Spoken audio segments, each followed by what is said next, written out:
to get a book that details how the Federal Reserve Bank came into existence. The boys that print your money, that's the real power. They got us killing each other over this. Selling out our future over this. Jews set up the communist camp. Karl Marx was a Jew. Jews set up democracy or capitalism. You really want democracy? Let me break it down and show you what it means. You want democracy? You got democracy. What is democracy? Let's break the word down. Democracy. You got it? D-E-M-O-C-R-A-C-Y. Pardon me, I only went to the 3rd grade.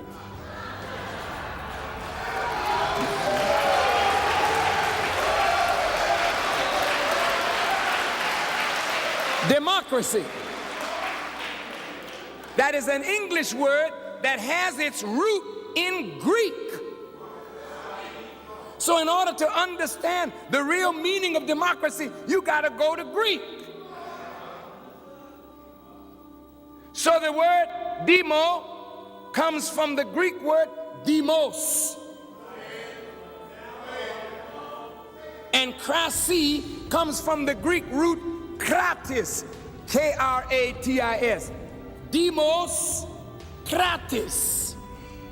When you bring it up into Latin, it becomes demon, D-E-M-O-N, C-R-A-C-I, krasi.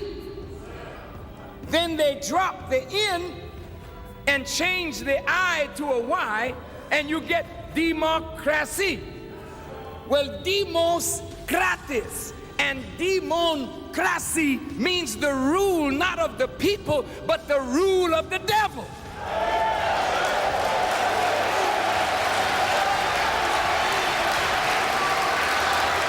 Democracy. So when they say, we want democracy in Africa, we want the rule of the devil, not the rule of the people. They have never wanted the rule of the people. They want the rule of a few to subjugate the masses so that the few can live in luxury as bloodsuckers of the poor.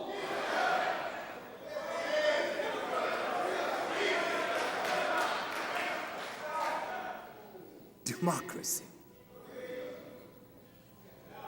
It's the only game in town now. Democracy. And like it's written, I think, in the book of Jeremiah, Mr. Bush can say, as it's written there, I sit as a queen and shall see no sorrow. But God spoke and said, O virgin daughter of Babylon, come and sit thou down in the dust.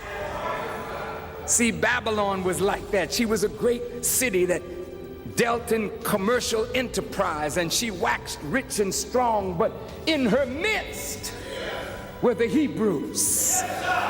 The Hebrews that didn't belong to the Babylonians. They were taken out of their natural environment and brought into a strange land among strange people, taught a strange learning and a strange language, and given strange names.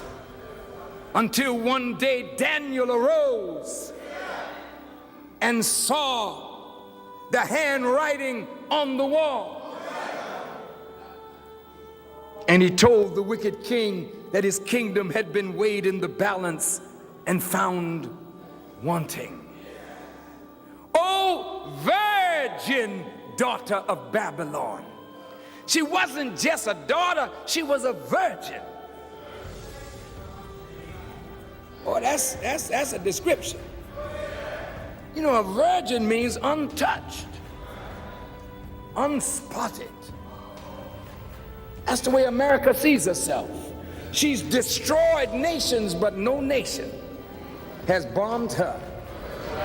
Not one of America's cities has suffered what America has put on cities of nations around this world. You that visit America, you can fly from the East Coast to the West Coast. You see an unbroken string of marvelous cities and towns that have never known the ravages of war. Not from the outside. It only knew war in the Civil War, in the War of 1812. And those were wars, but not since America has been developed. In the modern context, the shock of the hour. Now, remember how I started the lecture? Talking about God in person? That's how we're going to end it. You see, if this is Israel, the real Israel, the hidden Israel, then if you look in the book of Revelations, you see a mystery Babylon that was like a golden chalice on the outside, but filth and abomination of every kind on the inside. Here's America, the melting pot, where you can walk the streets and hear so many different languages. It's like the Tower of Babel.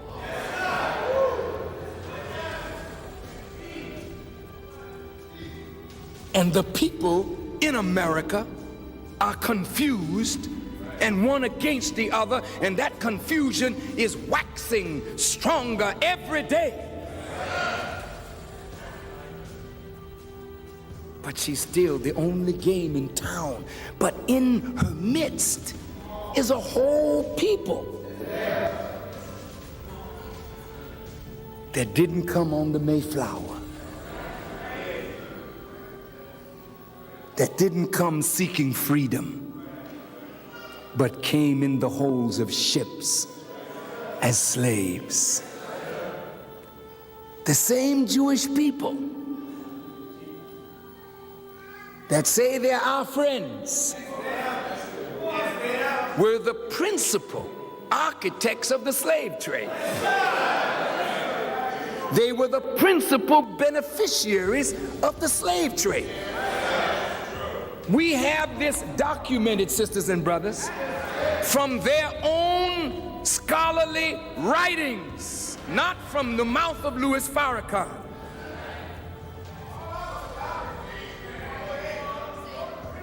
They were the principal architects in distributing the slaves. They were the auctioneers that sold the slaves. They were the plantation owners that bought the slaves. They were the masters that worked the slaves. They were the ones that helped to rob us of our minds, of our names, our language, our culture, our religion, our God, so that today you know nothing of yourself because of your friends.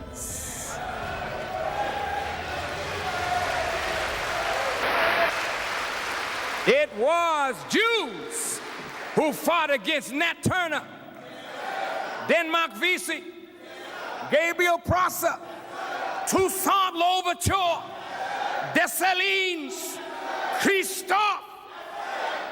It was Jews who worked against Frederick Douglass, Jews who worked against Marcus Garvey, Jews that worked against Malcolm X, Martin Luther King, Jews in the government, in the Justice Department, Jews that worked against the prophets of God.